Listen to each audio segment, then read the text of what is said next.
a fantastic place because it's about the only place probably in the world where you have both red and black soils known to each other. That sort of thing, but I don't really think that we're really applying those technologies. I don't think we're really encouraging the farmers. I don't think that the morale of the farmers is good enough, particularly in the dry agriculture.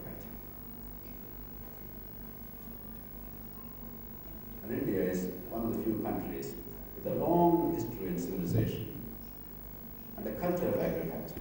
It's not Africa where we have plenty of lands and people don't know how to do farming, and therefore now Indian farmers and others are going and colonizing Africa just to teach them. We have centuries, millennia of experience.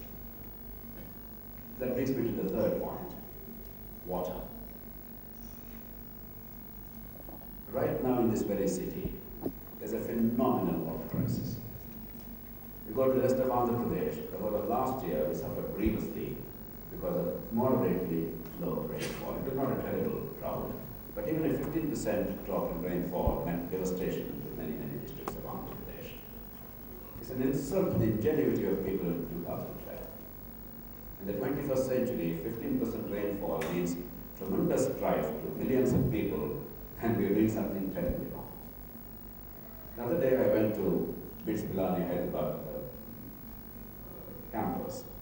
The director was asking me to help intercede on his behalf to get water supply to that institute at a subsidized price of 6 rupees per kiloliter, because they were being charged higher price. But what's forgotten is there is 200 acres of land available to BITS Pilani. That is 800,000 square meters of land. The average rainfall of this city, all of you know, is 810 millimeters or more. Some years we actually have 900 millimeters.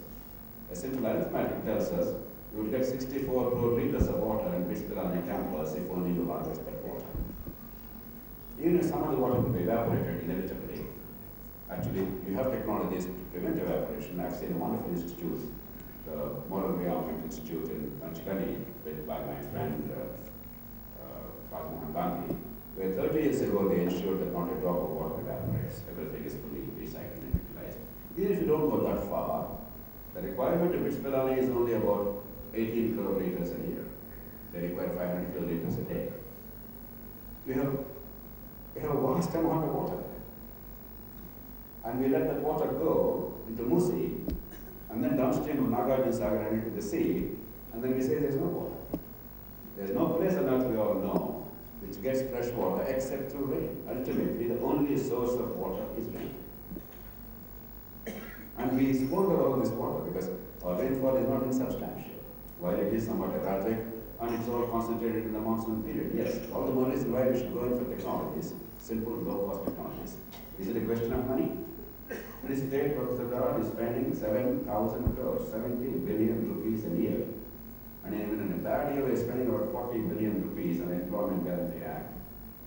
I'm one of the authors of the Employment Guarantee Act in this country. One of the prime objectives of this law is to ensure that the rural resources are properly deployed. Sustainability was the key objective of this, apart from putting money into the poor people's pockets.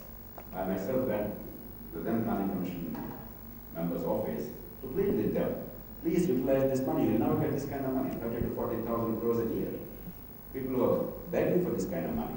Utilize it for water harvesting, for watershed development. Make sure that dryland agriculture becomes sustainable.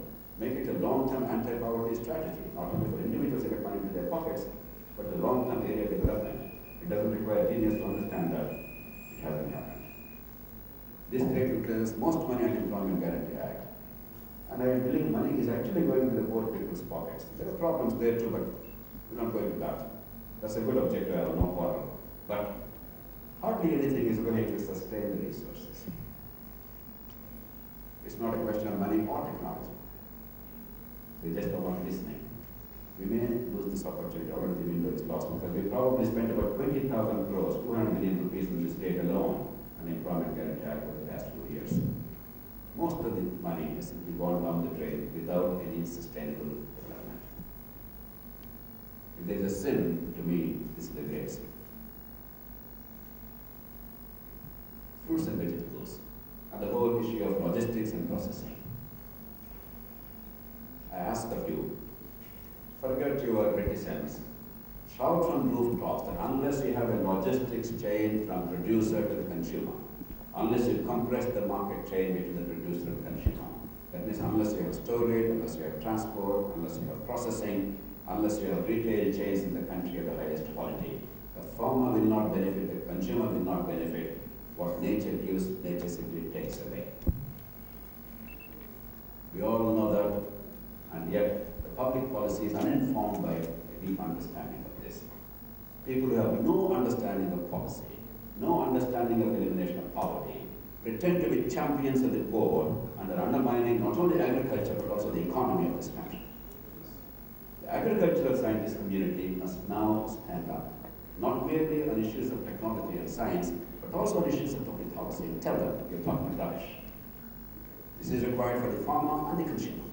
And what's good for the producer and the consumer, how can it be bad for the country? Jawaharlal Nehru long ago said, if India gains, who loses? If India loses, who gains? It doesn't require genius. We are messing up this country at a critical time when opportunities are available to us, but we are consistently scoring self-goals. Take the issue of electricity. I'll conclude with this. I am not the son of the farmer, but a grandson of a farmer. My uncles and many members of the family are farmers. My father-in-law is a farmer, many of you probably know him. I do derive even today a decent portion of my meager income from agriculture. Therefore, I have obviously some romantic notions of agriculture. But if we act in a stupid way in relation to agriculture and water utilization, and in the name of farmer and agriculture undermine the economy of this country, that's going to be destruction. Just look at what's happening to this state. Right now, the power sector is losing every year 7,400 crore rupees in Andhra Pradesh alone, 20 crore rupees a day. A day. We are now committed as a state to taking up totally unviable, irrational lift irrigation schemes consuming 7,600 megawatts of power in addition to what we are now supplying. 7,600 megawatts of power. Right now we are supplying 70 million units of power a day to agriculture. At least that's what is said, because nobody has measured it adequately, therefore we don't know for sure. But that's the number given by the power utilities. In addition, we're talking about 7,600 megawatts of power for the totally unviable irrigation projects. Now the world's largest lift irrigation project, the largest in human history, is one in the Colorado area, serving a large number of states, providing supplementary irrigation to 800,000 acres, lifting 11 TMC of water, and providing very valuable power for domestic, industrial, and commercial needs of 14 great cities, including Las Vegas. Just 11 TMC. Our people are now talking of lifting hundreds of TMC of water, tens of, scores of times of what is lifted there, to a height of up to 2,000 feet or more, at a capital cost of 3 to 4 lakh rupees per acre, and an annual recurrent cost of 30 to 40,000 rupees per acre. Please look at the numbers. 300 to 500,000 rupees per acre capital cost, and an annual recurring cost only for lifting of water, the power consumption cost alone, of the order of 30 to 40,000 rupees per acre. Now you're all agricultural scientists. Is this the policy? If this policy actually continues in Andhra Pradesh, as of now there's nothing that is stopping it, because every party is committed to that.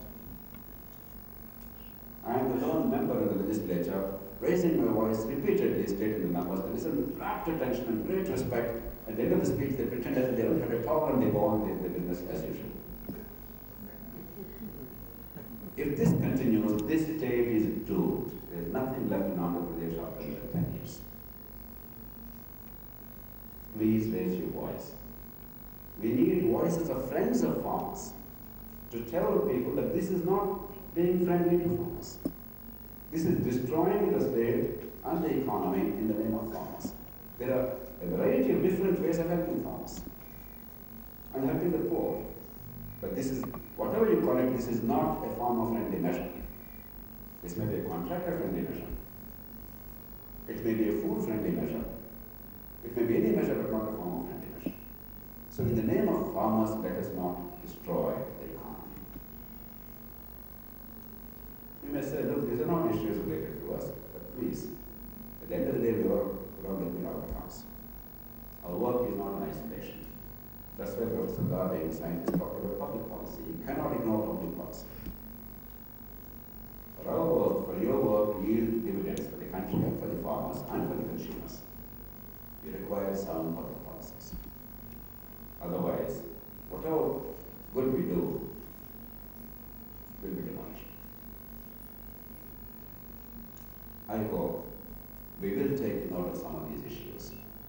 And I hope the agricultural research community not only will focus on the frontier areas of research required in the next generation, recognizing that land is not only for food but also for raw materials, for industry, and for fuel increasingly.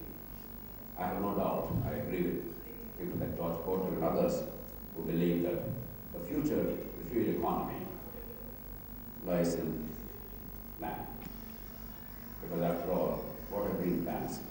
They are the factories harnessing the sunlight and converting it into energy.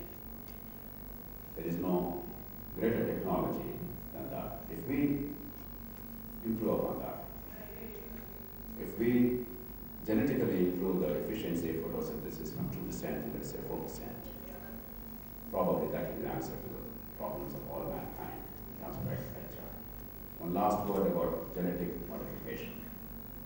Again, another area where the scientific community must shout from rooftops. There is too much of non-scientific debate going on in the country. All agriculture, to my limited understanding as a student of biology, is genetic manipulation. Earlier we did that without understanding genes. Now we do that actually by seeing and understanding genes. That's the only difference. And to now pretend that genetic modification is a disaster is nothing but absurdity. That means all green revolution is a disaster. Please tell these ignoramuses, because there's nothing more dangerous than a combination of ignorance and passion. An ignorant man, if he is passionate, can do enormous damage to the country. It's not the bad people who do damage, it's the good people who do enormous damage. So please fight their ignorance. Let them combine some bit of knowledge and common sense and wisdom with their passion to serve the country better. I'm sure if you transmit some of your inspiration, some of your spirit to the young generation, we will be safe as a country. But right now, not enough of it is happening. My appeal to you to end is, please transfer some of it to these young people. They deserve it. They need to be inspired. They need to look beyond the rupees and pairs. And they need to look at the larger picture, the beauty and the romance of agriculture, the economic viability, and the sustainability of agriculture, and how that could yet be mankind's salvation in an era of increasing energy shortages and global uncertainties. Once again, I salute you, congratulate the two wonderful award winners, and I particularly congratulate my good friend Prabhakar for so sustained, in a sustained manner, supporting this wonderful endeavor, because without economic support, without sustained sponsorship from the industry, this sort of a thing cannot continue. And I hope you will take on board the very worthy suggestion of Professor Gar to make it bigger than this state or this country, to get Asia to start with, and why not global. I hope eventually this award will be an increasingly major award in recognizing fine talent and accomplishment in the agricultural scientific community. I wish you all the best. Thank you.